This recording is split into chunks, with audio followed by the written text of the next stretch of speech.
Qu'est-ce qui empêcherait un jour une IA de faire une chanson à la manière de Mylène Farmer? J'oserais répondre, faut-il passer le cap de la scène, de la rencontre avec le public et surtout de l'émotion. Quelque chose de fascinant, de merveilleux, je trouve, dans cet outil.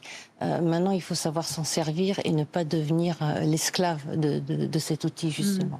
Vous l'utilisez au quotidien? Moi, le chat GPT, oui, ça m'arrive de l'utiliser pour Pourquoi des questions de vétérinaire, pour des questions santé, pour des questions futiles, certainement.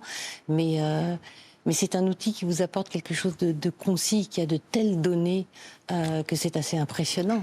Est-ce que vous avez un jour peur, vous, Cécile de France, d'être remplacée par une intelligence artificielle? On sait que pour les doublages, par exemple, c'est bien pratique d'avoir une IA corvéable à merci, payée beaucoup moins cher qu'un artiste.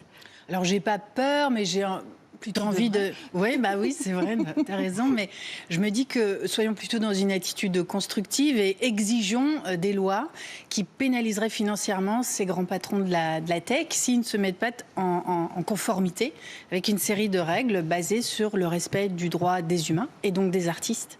La question de l'intelligence artificielle, elle se pose aussi dans le domaine de la musique. On a vu récemment ce groupe totalement fictif, The Velvet Sundown. Il a fait un carton sur les plateformes et pourtant tout était faux. Qu'est-ce qui empêcherait un jour une IA de faire une chanson à la manière de Mylène Farmer?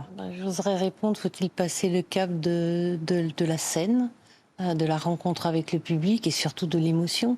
Un IA, jusqu'à présent, que je sache, n'a pas d'âme.